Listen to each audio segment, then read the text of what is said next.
Monsieur le Président, Mesdames et Messieurs les députés,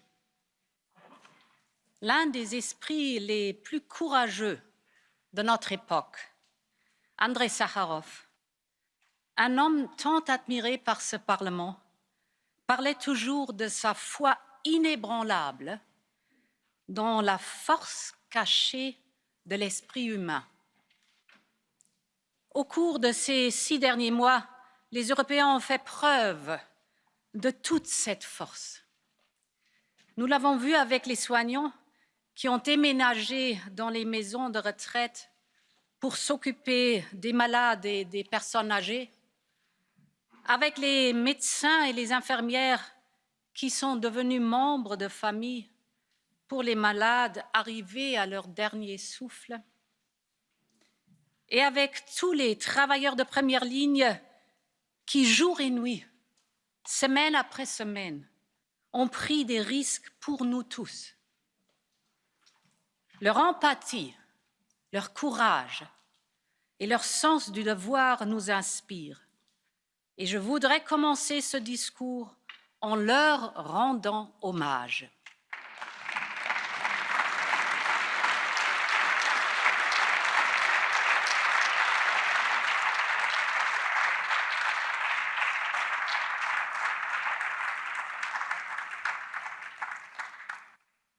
Their stories also reveal a lot about the state of our world and the state of our union. They show the power of humanity and the sense of mourning which will live long in our society. And they expose to us the fragility all around us. A virus 1,000 times smaller than a grain of sand exposed how delicate life can be. It laid bare the strains on our health systems and the limits of a model that values wealth above well-being. It brought into sharper focus the planetary fragility that we see every day through melting glaciers, burning forests, and now through global pandemics. It changed the way we behave and communicate, keeping our arms at length and our faces behind masks. It showed us just how fragile our community of values really is and how quickly it can be called into questions around the world and even here in our union. But people want to move out of this corona world, out of this fragility, out of this uncertainty. They are ready for change, and they are ready to move on. And this is the moment for Europe to lead the way from this fragility towards a new vitality. And that is what I want to talk about today. Honorable members, I say this because in the last month, we have rediscovered the value of what we hold in common. As individuals, we have all sacrificed a piece of our personal liberty for the safety of others. And as a union, we all shared a part of our sovereignty for the common good. We turned fear and division between member states into confidence in our union. We showed that it is possible and what is possible when we trust each other and we trust the European institutions. And with all of that, we choose to not only repair and recover for the here and now, but to shape a better world, a better way of living for the world of tomorrow. And this is Next Generation EU. This is our opportunity to make change happen by design and not by disaster or by diktat from others in the world. To emerge stronger by creating opportunities for the world of tomorrow and not just building contingencies for the world of yesterday. We have everything we need to make this happen. We have shaken off the old excuses and home comforts. We have the vision, we have a plan, we have the investment. It is now time to get to work. This morning, I've sent a letter of intent to President Sassoli and Chancellor Merkel on behalf of the German presidency, outlining the Commission's plan for the year ahead. I will not present every initiative today, but I want to touch on what our Union must focus on in the next 12 months. Honorable members, the people of Europe are still suffering. It is a period of profound anxiety for millions who are concerned about the health of their families, the future of their jobs, or simply getting through till the end of the month. The pandemic and the uncertainty that goes with it is not over, and the recovery is still in its early stage. So our first priority is to pull each other through this and to be there for those that need it. And thanks to our unique social market economy, Europe can do just that. It is above all a human economy that protects us against the great risks of life, illness, ill fortune, unemployment, and poverty. It offers stability and helps us better absorb shocks. It creates opportunities and prosperity by promoting innovation, growth, and fair competition. Never before has that enduring promise of protection, stability, and opportunity been more important than it is today. Allow me to explain why. First, Europe must continue to protect lives and livelihoods. This is all the more important in the middle of a pandemic that shows no sign of running out of steam or intensity. We know how quickly numbers can spiral out of control.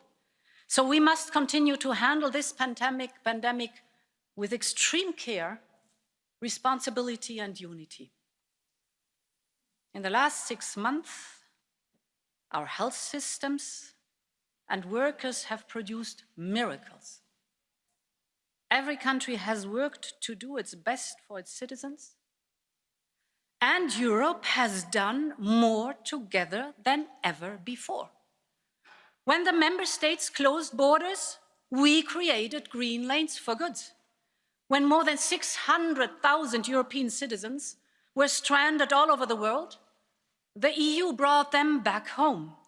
When some countries introduced export bans for critical medical goods, we stopped that and ensured that critical medical goods should go where it was needed. We worked with the European industry to increase the production of masks, of gloves, of tests, of ventilators.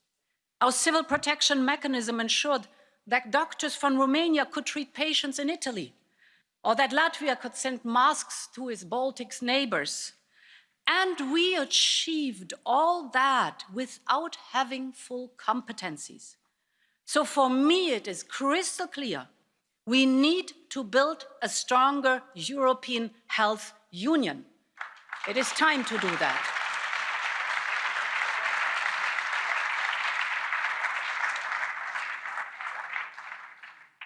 And to start making this a reality, we must now draw the first lessons from the health crisis. We need to make our new EU for Health program future-proof. And this is why I had proposed to increase funding, and I'm grateful that this Parliament is ready to fight for more funding and remedy the cuts made by the European Council. And we need to strengthen our crisis preparedness and management of cross-border health issues.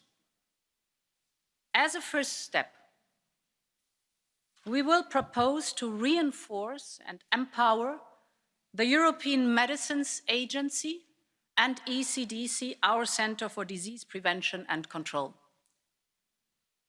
As a second step, we will build a European BARDA, an agency for biomedical advanced research and development.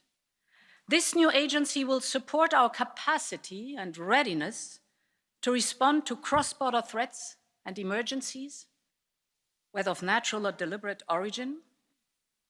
We need strategic stockpiling to address supply chain dependencies, notably for pharmaceutical goods. And as a third step, it is clearer than ever that we must discuss the question of health competencies. And I think it is a noble and urgent task to do this for the Conference on the Future of Europe.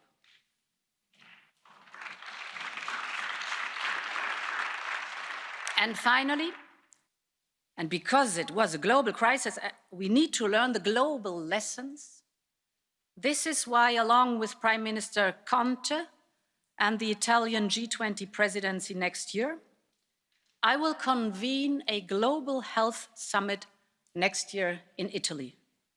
This will show Europeans that our union is there to protect them all. And this is exactly what we have done when it comes to workers. When I took office, I vowed to create an instrument to protect workers and businesses from external shocks. Because I knew from my experience as a Minister for Labour and Social Affairs that these schemes work. They keep people in jobs. They keep the skills in the companies. And of course, they keep the business, the SMEs in business. These SMEs are the motor of our economy, and they will be the engine of our recovery. And this is why the Commission created the SURE program. And I want to thank this House for working on it in record time. If Europe has so far avoided mass unemployment seen elsewhere, it is thanks in large part to the fact that around 40 million people applied for short-time work schemes. The speed and the unity of purpose means that 16 countries will soon receive almost 90 billion euros from SURE to support workers and companies. From Lithuania to Spain, it will give peace of mind to families who need that income to put food on the table or to pay the rent. And it will help protect millions of jobs, incomes, and companies right across our union. This is real European solidarity in action. And it reflects the fact that in our union, the dignity of work must be sacred. But the truth is that for too many people, work no longer pays. Dumping wages destroys the dignity of work, penalizes the entrepreneur who pays decent wages, and distorts fair competition in the single market. And this has to stop. And this is why the Commission will put forward a legal proposal to support member states to set up a framework for minimum wages. Everyone must have access.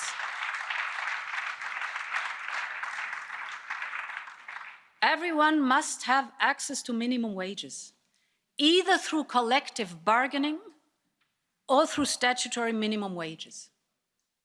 I am a strong advocate of collective bargaining, and the proposal will fully respect national competences and traditions.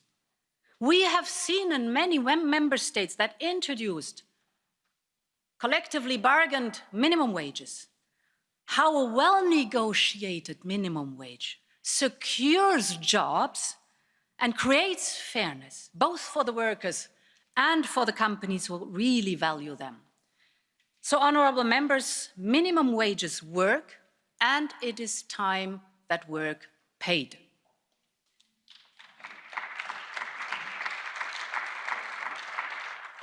The second promise of the social market economy is that of stability. By showing it was united and up to the task, Europe provided the stability that our economies need. And we'll not forget, when the crisis hit, the Commission immediately triggered the general escape clause for the very first time in our history. We flexibilized our European funds and state aid rules, authorizing more than 3 trillion euro in support to companies and industry. From fishermen in Croatia to farmers in Greece, from SMEs in Italy to freelancers in Denmark.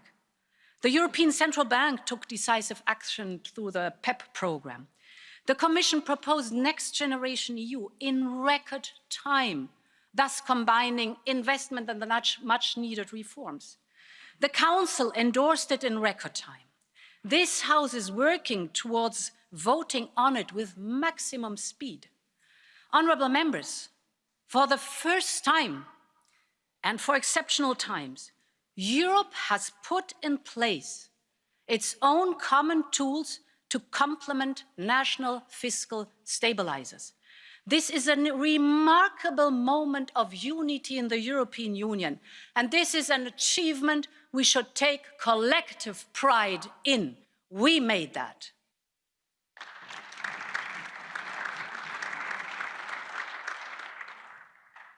And now it's time to hold our course. We have all seen the forecasts.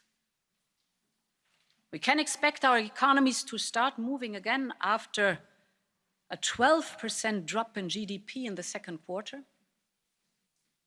But as the virus lingers, so does the uncertainty here in Europe and around the world.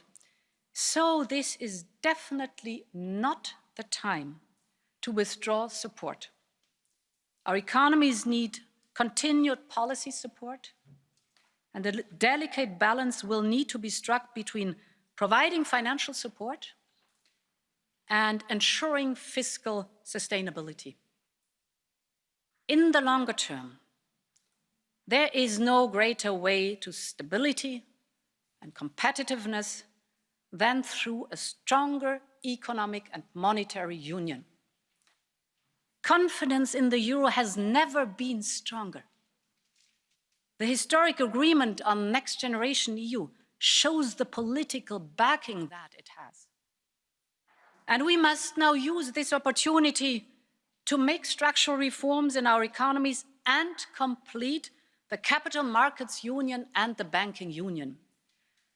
Deep and liquid capital markets are essential to give businesses access to the finance they need, and they need it to grow and invest in recovery and in the future, and they are also a prerequisite to further strengthen the international role of the euro.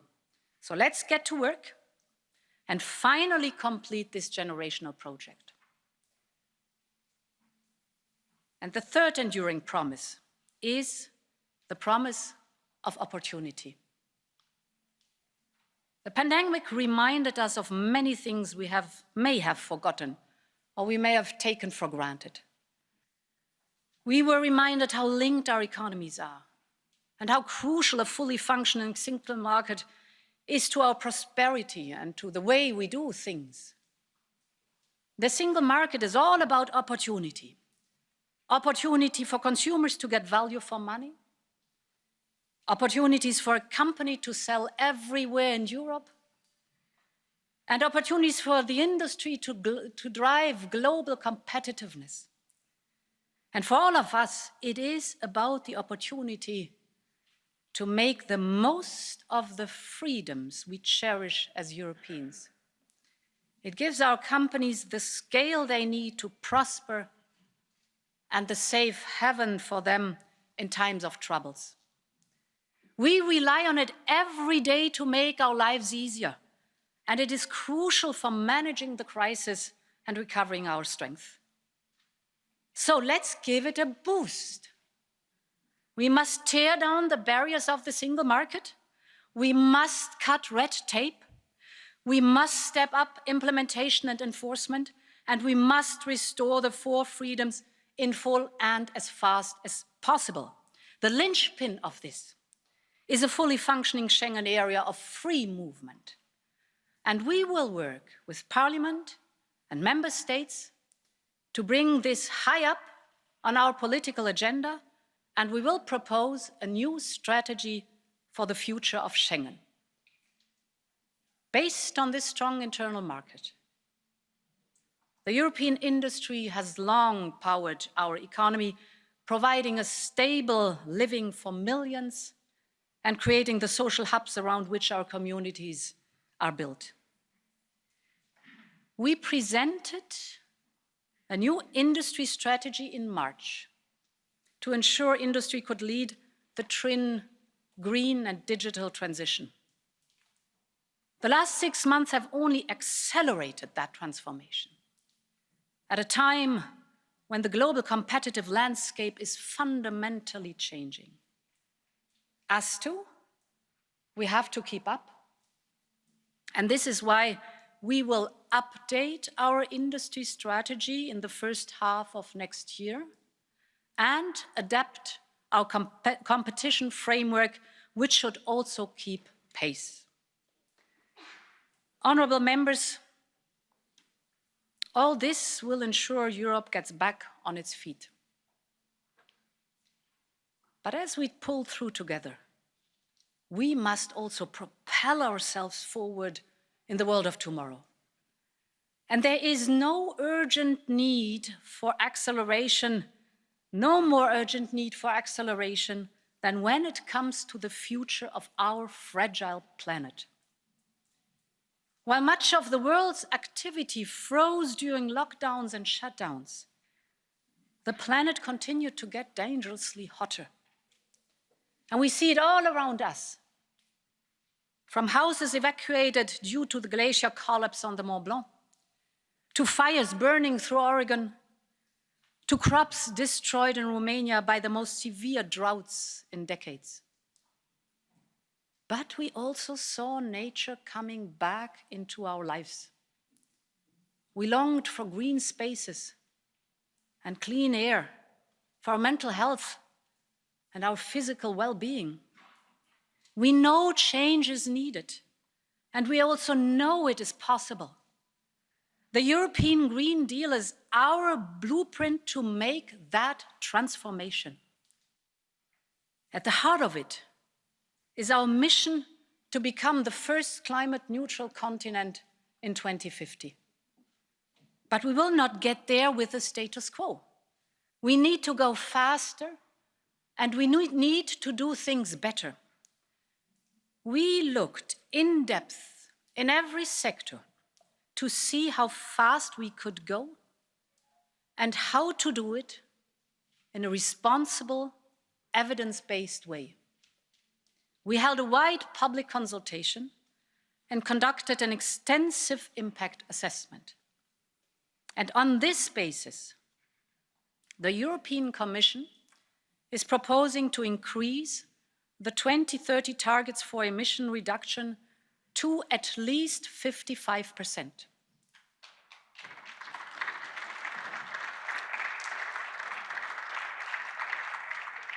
I recognize that this increase from 40 to 55 is too much for some and not enough for others. But our impact assessment clearly shows that our economy and industry can manage this, and they want it. Just yesterday, 170 business leaders and investors, from SMEs to some of the world's biggest companies, wrote to me calling on Europe to set a target at least at 55%. Our impact assessment clearly shows that meeting this target would put the European Union firmly on track for climate neutrality by 2050 and for meeting our Paris Agreement obligations. And if others follow our lead, the world will be able to keep warming below 1.5 degrees Celsius. I'm fully aware that many of our partners are far away from that, but we have to lead. And I will come back to the carbon border adjustment mechanism later. But for us, the 2030 target is ambitious, it's achievable, and it is beneficial for Europe. We can do it. And we have already shown that we can do it. While emissions dropped 25% since 1990, our economy grew more than 60%. The difference is now that we now have the technology, we have way more expertise, and we have the investment. And we are already embarking towards a circular economy with carbon neutral production. We want to be leading in the world on that. We have more young people pushing for change. We have more proof that what is good for the climate is good for business and is good for us all. And we have a solemn promise to leave no one behind in this transformation. With our Just Transition Fund, we will support the regions that have a bigger and more costly change to make. We have it all. Now it's our responsibility to implement it and to make it happen. And I want you at my side, and I invite you for this endeavor, because we only can do it together. This is our mission on the European level, honorable members. Meeting this new target will reduce our energy import dependency, will create millions of extra jobs, and more than half air pollution. To get there, we have to start now. By next summer, we will revise all of our climate and energy legislation to make it fit for 55. We will enhance emission trading, boost renewable energy, improve energy efficiency, reform energy taxation. But the mission of the European Green Deal involves much more than cutting emissions. This is important. But it is about making systemic modernization across our economy, society, and industry. It is about building a stronger world to live in. Our current levels of consumption, of raw material, energy, water, food, and land use is not sustainable. We need to change how we treat nature, how we produce and consume, how we live and work, eat and heat, travel and transport. So we will tackle everything, from hazardous chemicals to deforestation to pollution. This is a plan for a true recovery. It is an investment plan for Europe. And this is where Next Generation EU will make a real difference.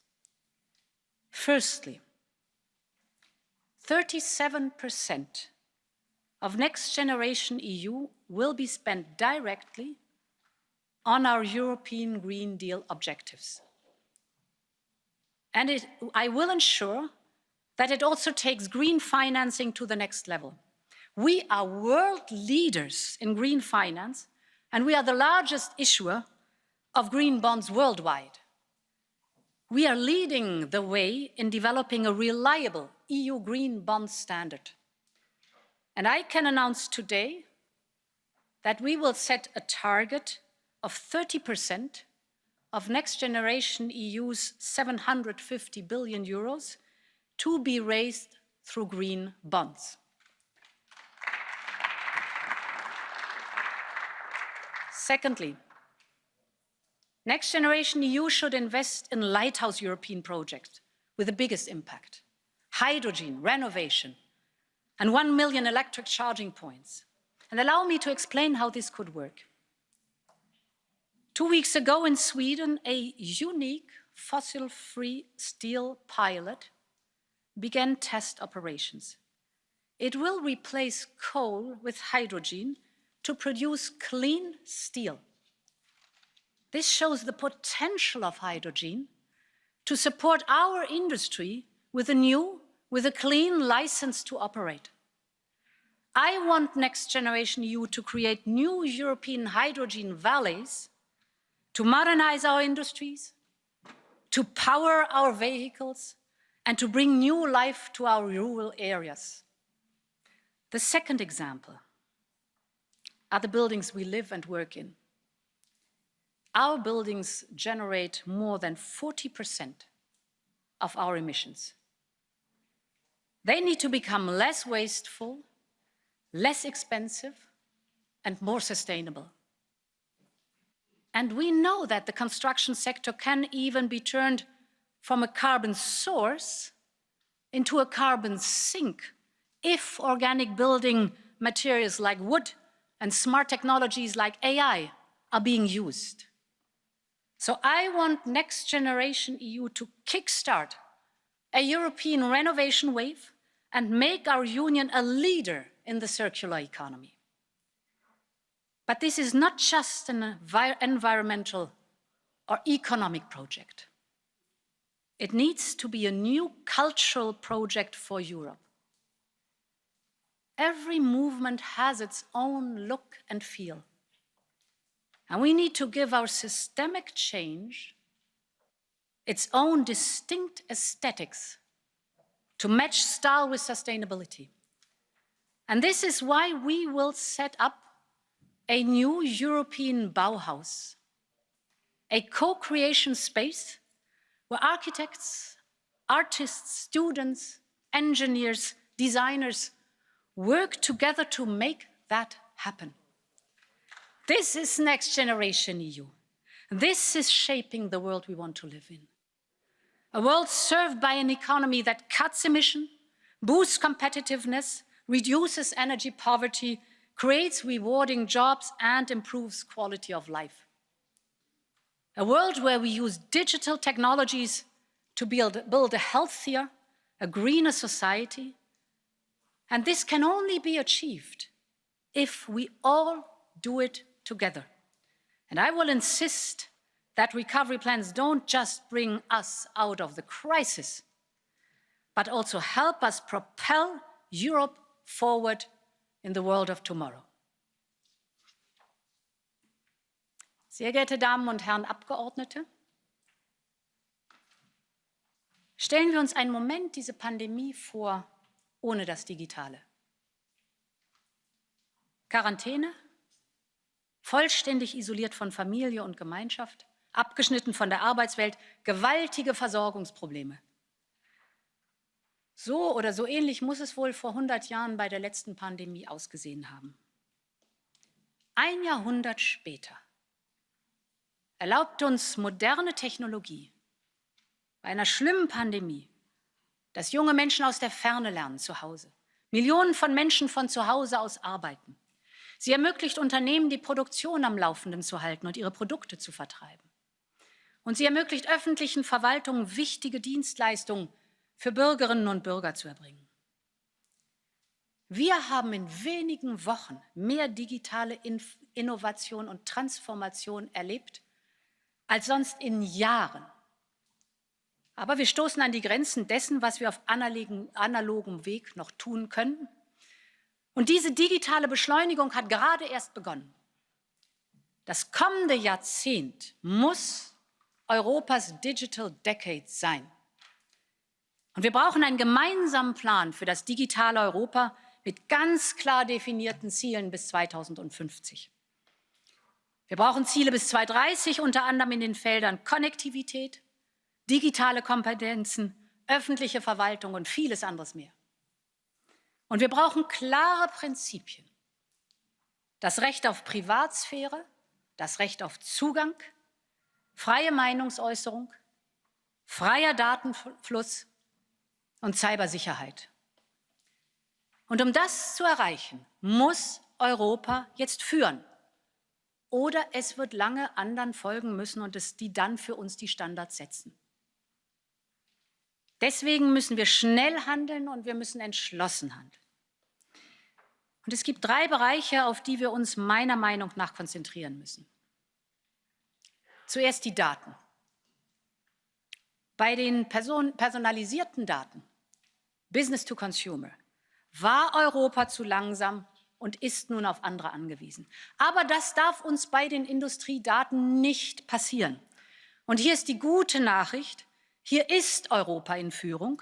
Wir haben die Technologie und wir haben vor allem die Industrie, die wir dazu brauchen.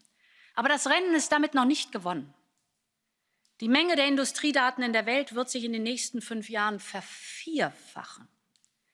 Und damit ebenso auch die verbundenen Chancen.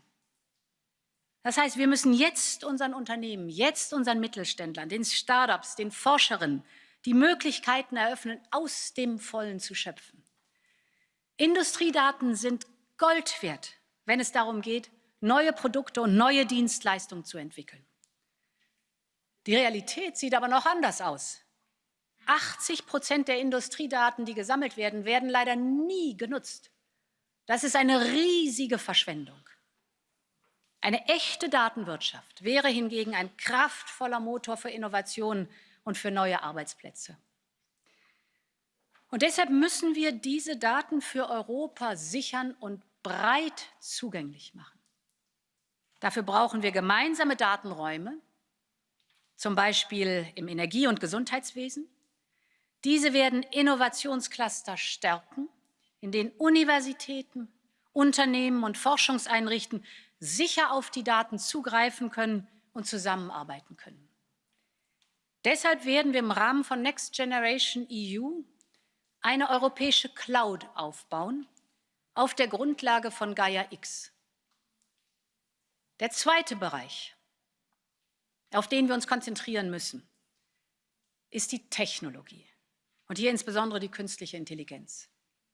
Ob es um den Präzisionsanbau in der Landwirtschaft geht oder um treffgenaue medizinische frühe Diagnosen oder ob es um sicheres autonomes Fahren geht, die künstliche Intelligenz eröffnet uns Welten. Das ist fantastisch. Aber diese Welten brauchen auch Regeln. Das heißt, Algorithmen dürfen keine Blackbox sein und es muss klare Regeln geben, wenn etwas schief geht. Die Kommission wird im nächsten Jahr ein entsprechendes Gesetz vorlegen. Dazu gehört auch die Kontrolle über unsere persönlichen Daten, die wir heute viel zu selten haben. Jedes Mal, wenn eine Website uns auffordert, eine neue digitale Identität zu erstellen oder uns bequem über eine große Plattform anzumelden, haben wir in Wirklichkeit keine Ahnung, was eigentlich mit unseren Daten passiert. Und das muss aufhören. Und aus diesem Grund wird die Kommission demnächst eine sichere europäische digitale Identität vorschlagen. Eine, der wir vertrauen und die Bürgerinnen und Bürger überall in Europa nutzen können, um alles zu tun, vom Steuerzahlen bis zum Fahrradmieten. Eine Technologie, bei der wir selbst kontrollieren können, welche Daten ausgetauscht und wie sie verwendet werden. Das ist unser Verständnis von einer menschenzentrierten Technologie, die wir beherrschen, die uns dient. Der dritte Punkt ist die Infrastruktur. Die Datenverbindungen müssen mit dem rasanten Tempo Schritt halten. Und wenn wir uns ein Europa der gleichen Startchancen tatsächlich auf die Fahnen schreiben, dann kann es nicht sein, dass 40% der Menschen in den ländlichen Räumen immer noch ohne Zugang zu schnellen Breitbandverbindungen sind. Breitbandverbindungen sind heute die Voraussetzung für Online-Learning, Home-Office, Online-Shopping und viele, viele Dienstleistungen, die jeden Tag neu erstellt werden. Und ohne Breitbandverbindung lässt sich heute ein Unternehmen einfach nicht mehr führen, geschweige denn aufbauen. Das heißt, diese schnellen Daten sind die Voraussetzung, aber sie sind auch eine Riesenchance für die Revitalisierung der ländlichen Räume. Und nur dann können diese ländlichen Räume ihr Potenzial voll ausschöpfen und dann aber auch wieder Menschen und Investitionen anziehen. Der Investitionsschub durch Next Generation EU ist eine einmalige Gelegenheit, den Ausbau bis ins letzte Dorf voranzutreiben. Und deswegen wollen wir bei den Aufbauplänen einen Schwerpunkt auf sichere Konnektivität, auf den Ausbau von 5G, 6G und Glasfaser setzen. Next Generation EU ist ebenso eine einmalige Gelegenheit, die wir nutzen sollten, einen gemeinsamen europäischen Ansatz für Konnektivität und für den Ausbau der digitalen Infrastruktur zu entwickeln. All dies ist kein Selbstzweck. Es geht um Europas digitale Souveränität, im Kleinen wie im Großen. Und in diesem Sinne freue ich mich, Investitionen von 8 Milliarden in die nächste Generation von Supercomputern ankündigen zu können. Das ist Spitzentechnologie made in Europe.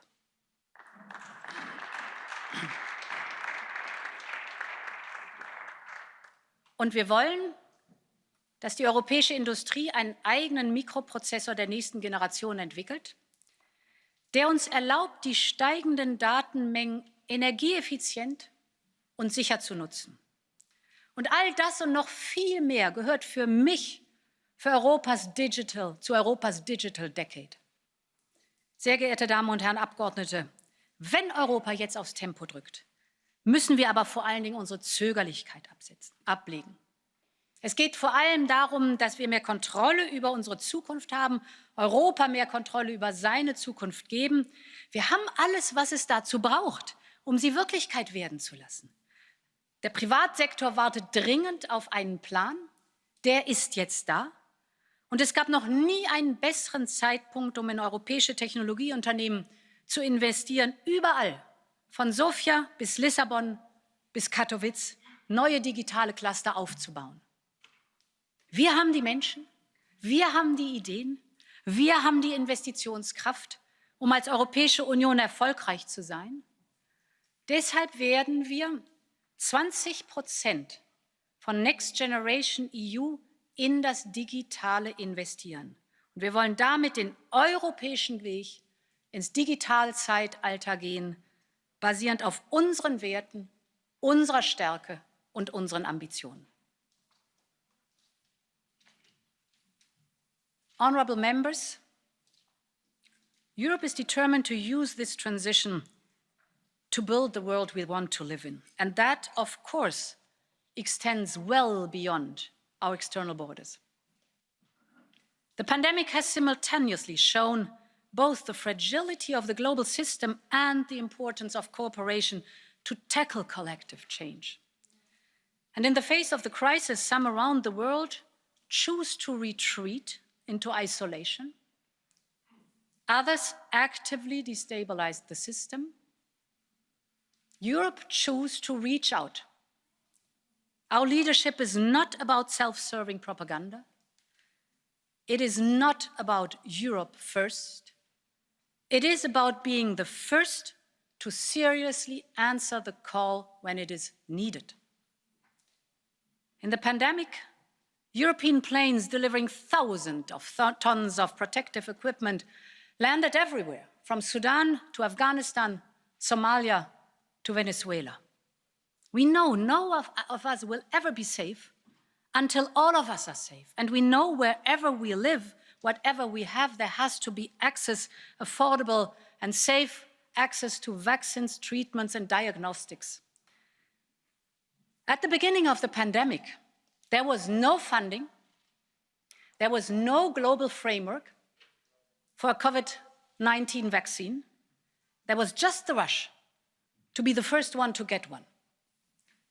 And this was the moment when the European Union stepped up to lead the global response. With civil society, with G20, with WHO and others, we brought more than 40 countries together to raise 16 billion euros to finance research on vaccines, on tests, on treatments for the whole world. And this is Europe's unmatched convening power we can be so proud of. It is not enough to find a vaccine. We need to make sure that European citizens and those around the world have access to it.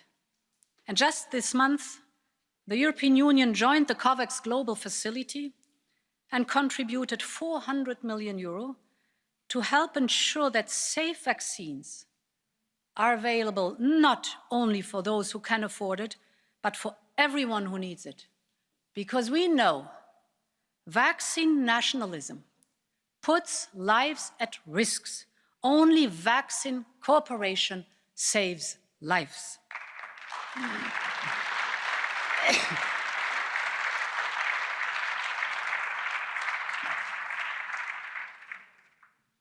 Honorable members, we are firm believers in the strength and value of cooperating in international bodies.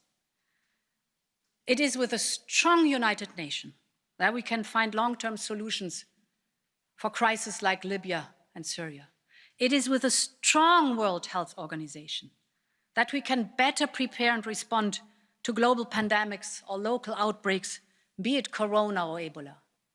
And it is with a strong World Trade Organization that we can ensure fair competition for all. But the truth is also that the need to revitalize and to reform the multilateral system has never been so urgent. Our global system has grown into a creeping paralysis. Major powers are either pulling out or they're taking the institutions hostage for their own interests. And neither road will lead anywhere. Yes, we need change, but we need change by design and not by destruction of our international system.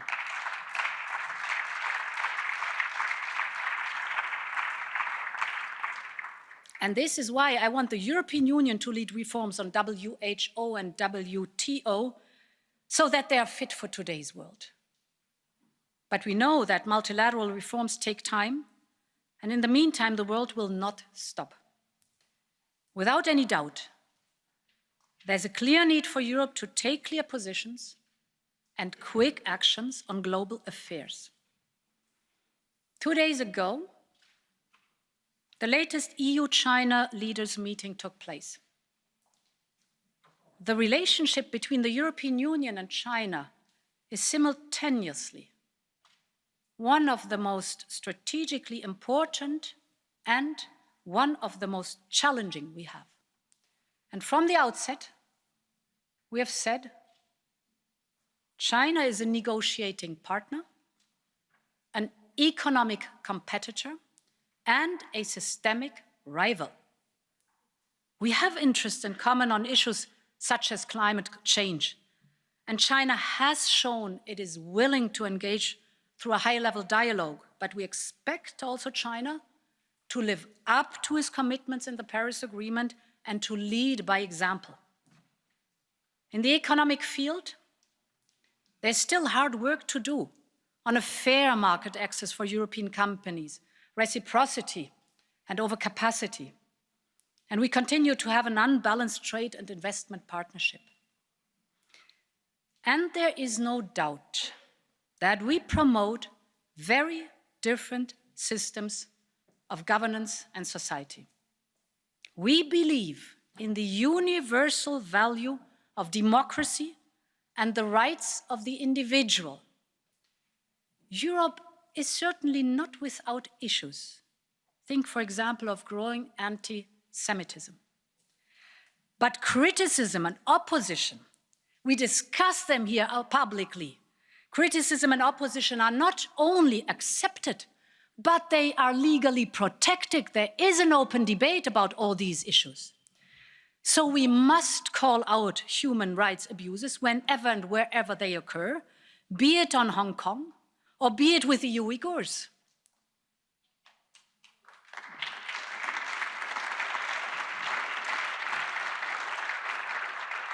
But what holds us back? Why are even simple statements on EU values delayed, watered down, or held hostage for other motives? When member states say Europe is too slow, I say be courageous and finally move to qualified majority voting, at least on human rights and sanctions implementation.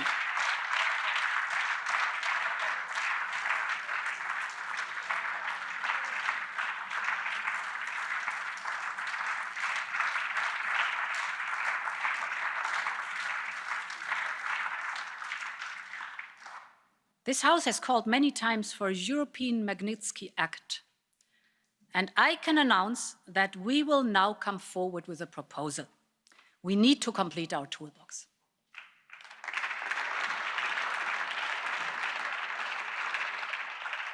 Honorable members, be it in Hong Kong, Moscow, or Minsk, Europe must take a clear and swift position. And I want to say it loud and clear. The European Union is on the side of the people of Belarus.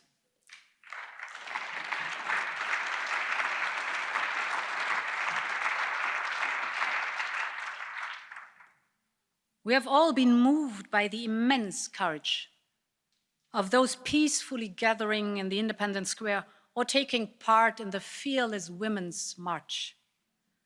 The elections that brought them into the streets were neither free nor fair. And the brutal response by the government ever since has been shameful.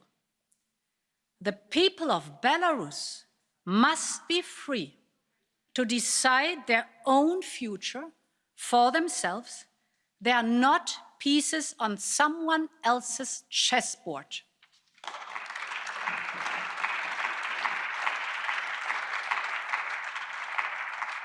And to those that advocate closer ties with Russia, I say that the poisoning of Alexei Navalny with an advanced chemical agent is not a one-off. We have seen the pattern in Georgia and in Ukraine, in Syria and Salisbury, and in election meddling around the world. And this pattern is not changing, and no pipeline will change that.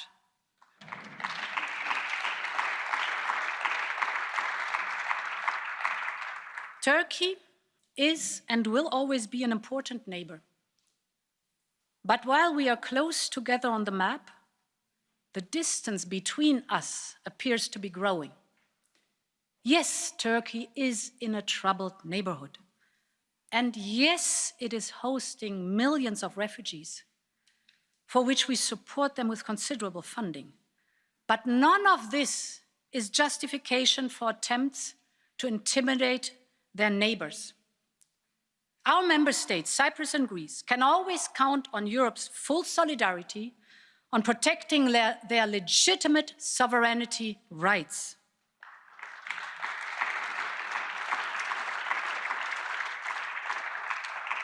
De-escalation in the Eastern Mediterranean is in our mutual interest. The return of exploratory vessels to Turkish ports in the past few days is a positive step in this direction. This is necessary to create the much-needed space for dialogue, refraining from unilateral actions, and resuming talks in good faith is the only path forward, the only path to stability and lasting solutions. Honorable members, as well as responding more assertively to global events, Europe must deepen and refine its partnerships with its friends and allies. And this starts with revitalizing our most enduring partnerships. We might not always agree with recent decisions of the White House, but we will always cherish the transatlantic alliance based on shared values and history, and an unbreakable bond between our people.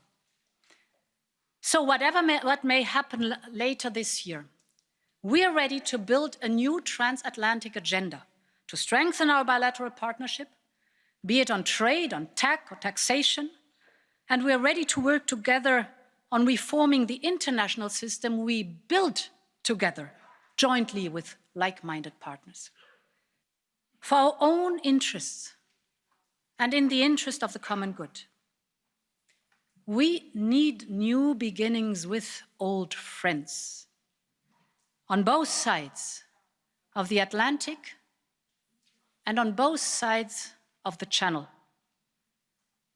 The scenes in this very room, when we held hands and sang goodbye with Auld Lang Syne, spoke 1,000 words.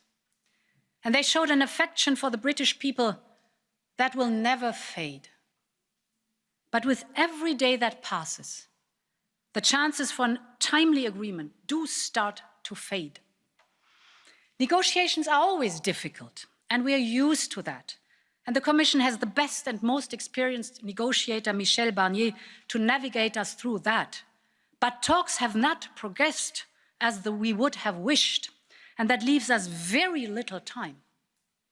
As ever, this House will be the first to know, and it will be the one that has the last say. And I can assure you we will continue to update you thoroughly, just as we did with the withdrawal agreement. This withdrawal agreement took 3 years to negotiate, and we worked relentlessly on it, line by line, word by word, and together we succeeded. And the result guarantees our citizens' rights, financial interests, the integrity of the single market, and crucially, the Good Friday Agreement. And the European Union and the UK jointly agreed it was the best and only way for ensuring peace on the island of Ireland. And we will never backtrack on that. And this agreement has been ratified by this House and by the House of Commons. It cannot be unilaterally changed, disregarded, or disapplied. This is a matter of law and trust and good faith.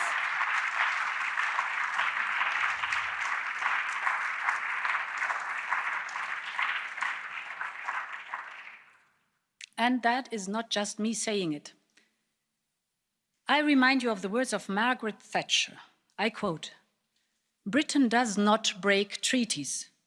It would be bad for Britain, bad for relations with the rest of the world, and bad for any future treaty on trade."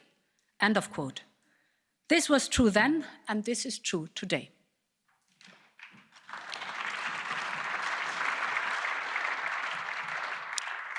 Trust is the foundation of any strong partnership. And Europe will always be ready to build strong partnerships with our closest neighbors. This starts with the Western Balkans. The decision 6 months ago to open accession negotiations with Albania and North Macedonia was truly historical. Indeed, the future of the whole region lies in the European Union. We share the same history. We share the same destiny. The Western Balkans are part of Europe, and they are not just a stopover on the Silk Road. We will soon present an economic recovery package for the Western Balkans, focusing on a number of regional investment initiatives. And we will be there for the Eastern Partnership countries and our partners in the Southern neighborhood to help create jobs and kickstart their economies. When I came into office, I chose for the very first trip outside the European Union to visit the African Union, and it was a natural choice. It was a natural choice, and it was a very clear message, because we are not just neighbors, but we are natural partners.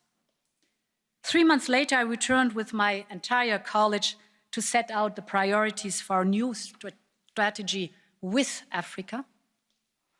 It is a partnership of equals, where both sides share opportunities and responsibilities. Africa will be a key partner in building the world we want to live in, whether it is on climate, digital, or trade. Honourable members, we will continue to believe in open and fair trade across the world, not as an end in itself, but as a way to deliver prosperity at home and promote values and standards. More than 600,000 jobs in Europe are tied, for example, to the trade with Japan. And our recent agreement with Vietnam alone helped secure historic labor rights for millions of workers in the country. We will use our diplomatic strength and economic clout to broker agreements that make a difference, such as designating maritime protected areas in the Antarctica.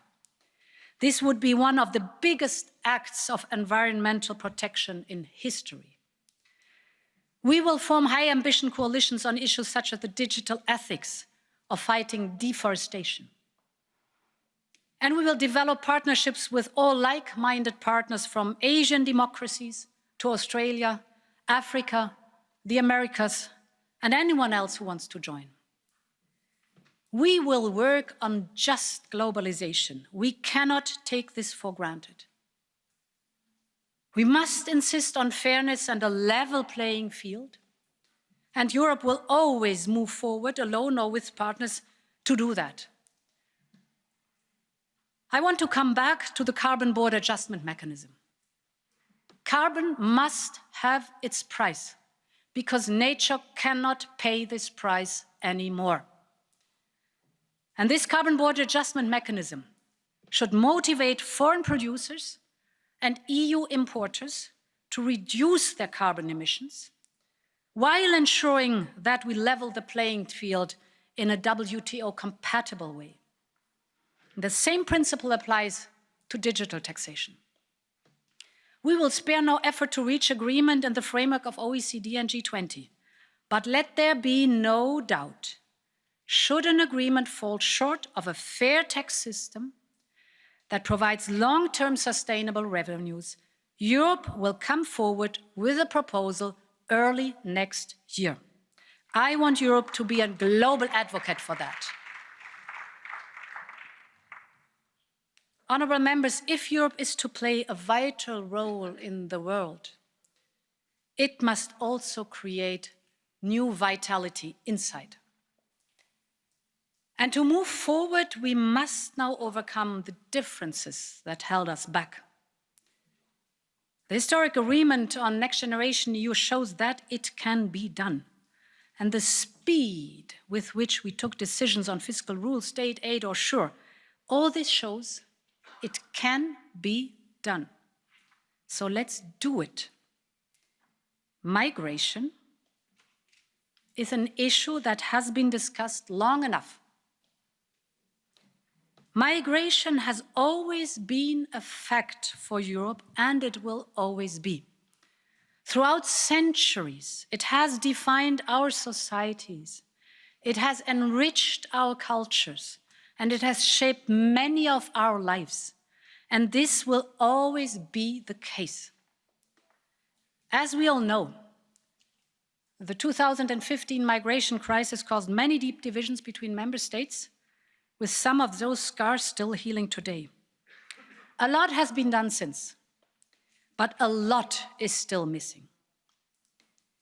If we are all ready to make compromises without compromising on our principles, we can find a solution. Next week, the Commission will put forward its pact on migration.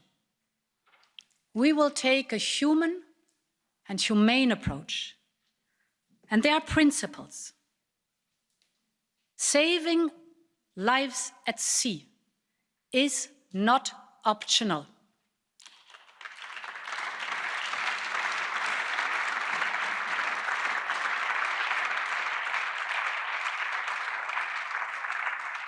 And those countries who fulfill their legal and moral duties or are more exposed than others must be able to rely on the solidarity of our whole European Union. We will ensure a closer link between asylum and return. We have to make a clear distinction between those who have the right to stay and those who do not. We will take action to fight smugglers, strengthen external borders, deepen external partnerships, and create legal pathways. And we will make sure that people who have the right to stay are integrated and made to feel welcome. They have a future to build and skills, energy, and talent. I think of Swat, the teenage Syrian refugee who arrived in Europe dreaming of being a medical doctor.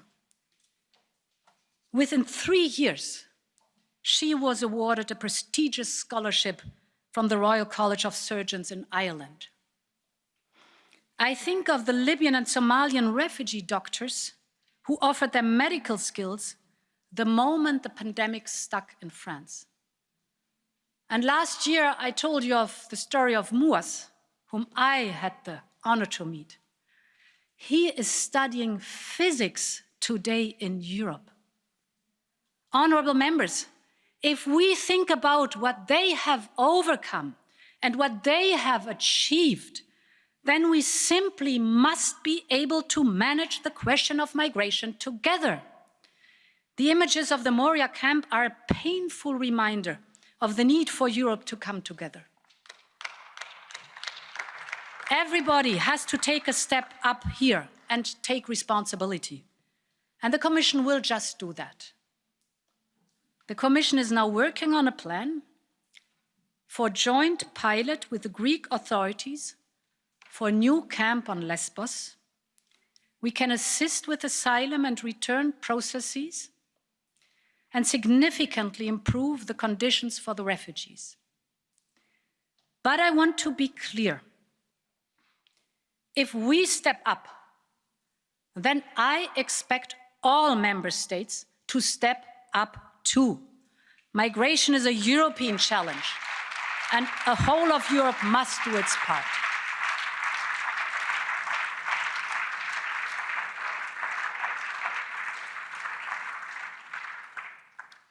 We must rebuild the trust among us and move forward together. And this trust is at the very heart of our union and the way we do things together. It is anchored in our founding values, our democracies, and in our community of law, as Walter Hallstein used to say. This is not an abstract term.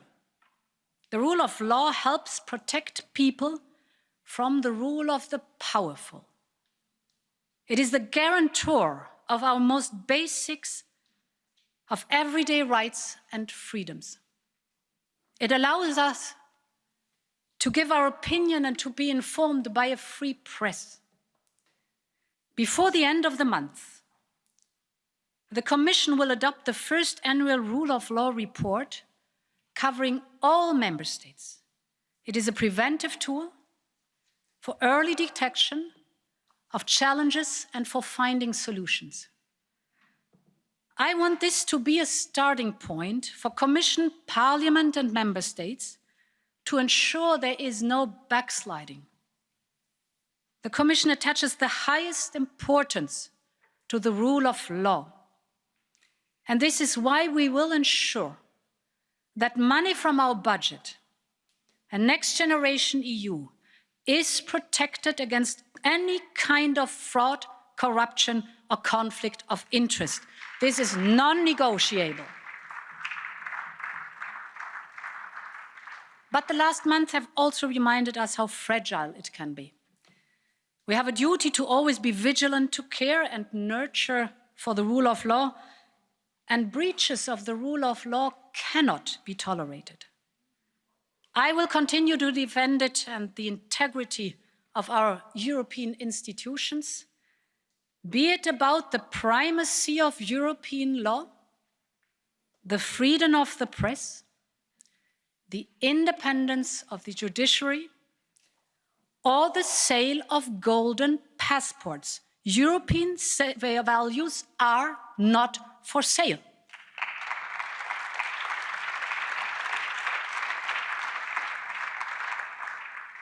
And honourable members, these values are more important than ever. I say that because when I think of the State of the Union,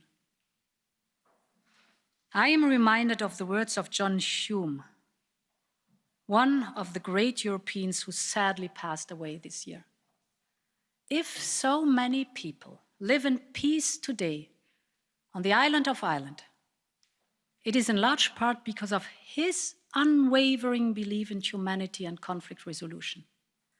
He used to say that conflict was about difference and that peace was about respect for difference.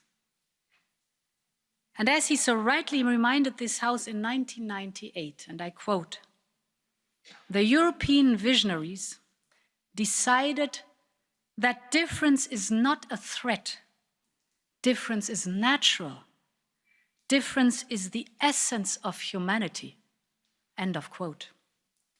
And these words are just as important today as they ever have been. Because when I look around, we ask ourselves, where is the essence of humanity when 3 children in Wisconsin watch their father shot by the police while they sit in the car? Where is the essence of humanity when anti-Semitic carnival costumes openly parade on our streets? Where is the essence of humanity when every single day Roma people are excluded from society and others held back simply because of the color of their skin or their religious belief? I am proud to live in Europe in this open society of values and diversity. But even here in this union, these stories are a daily reality for so many people.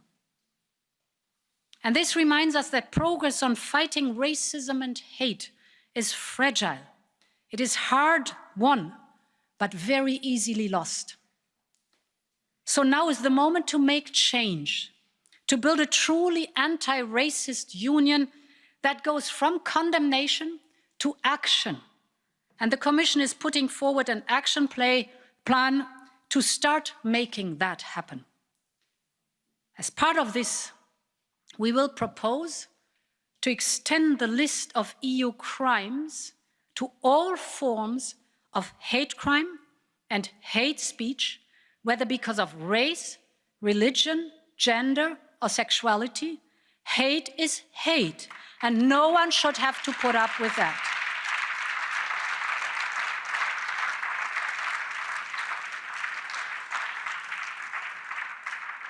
We will strengthen our racial inequality laws where there are gaps. We will use our budget to address discrimination in areas such as employment, housing, or healthcare. We will get tougher on enforcement when implementation lags behind. Because in this union, fighting racism will never be optional. We will improve education and knowledge on the historical, cultural causes of racism. We will tackle unconscious bias that exists in people, in institutions, well, yes, and even in algorithms.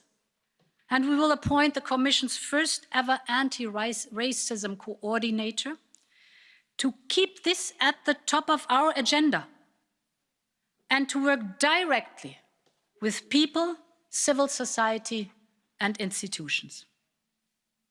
Honorable members,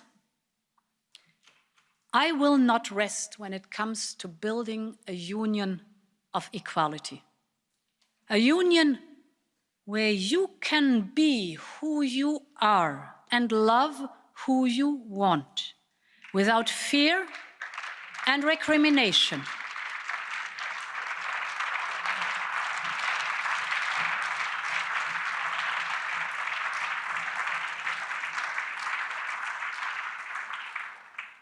Because being yourself is not your ideology, it is your identity, and no one can ever take it away. So I want to be crystal clear. LGBTQI-free zones are humanity-free zones, and they have no place in our union.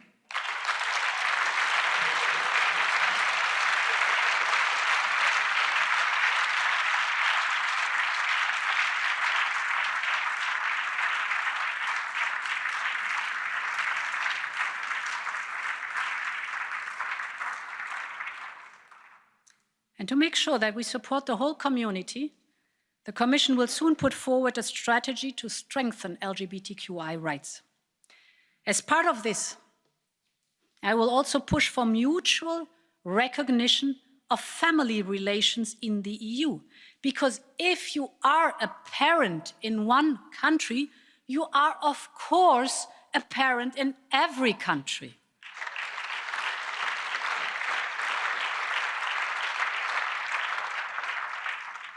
Mesdames et Messieurs les députés, voici le monde dans lequel nous voulons vivre. Le monde où nous sommes unis dans la diversité et l'adversité, où nous travaillons ensemble pour surmonter nos différences et où nous nous soutenons dans les moments difficiles. Le moment plus fort, le monde plus respectueux et plus sain de demain que nous construisons aujourd'hui pour nos enfants. Mais pendant que nous essayons d'apprendre la vie à nos enfants nous apprennent ce qu'est la vie. Cette année nous a montré à quel point cela est vrai. Nous pouvons parler des millions de jeunes qui demandent un changement pour une planète plus saine, ou des centaines de milliers de magnifiques arcs-en-ciel de solidarité affichés dans les fenêtres de toute l'Europe par nos enfants. Mais il y a une image qui m'est restée en tête au cours de ces 6 derniers mois. Une image qui saisit le monde à travers les yeux de nos enfants. C'est l'image de Carola et Vittoria. Les 2 jeunes filles jouant au tennis sur les toits de la Ligurie en Italie dans le confinement. Il n'y a pas que le talent et le courage des filles qui ressort de cette image, c'est surtout la leçon qui se cache derrière. Une leçon de ne jamais se laisser bloquer par des obstacles sur notre chemin. Une leçon de ne jamais se faire freiner par les conventions et de toujours saisir le moment. Voici ce que Carola et Vittoria et tous les jeunes d'Europe nous apprennent chaque jour sur la vie. Ça, c'est la prochaine génération d'Europe, Next Generation EU. Et cette année, l'Europe a suivi leur exemple et a fait un bond en avant, ensemble. Quand il fallait trouver une voie pour notre avenir, nous n'avons pas laissé les vieilles conventions nous freiner. Quand nous avons senti la fragilité autour de nous, nous avons saisi le moment pour donner une nouvelle vitalité à notre union. Et quand nous avons eu le choix de faire cavalier seul comme par le passé, nous avons utilisé toute la force de 27 pour donner à tous les 27 une chance pour l'avenir. Nous avons montré que nous sommes ensemble dans cette histoire et que nous en sortirons ensemble. Mesdames et messieurs les députés, l'avenir sera que nous en ferons et l'Europe sera ce que nous voulons. Cessons donc de la rabaisser et travaillons pour la construire, pour la faire forte et pour bâtir le monde dans lequel nous voulons vivre. Vive l'Europe, long live Europe, lang lebe Europa.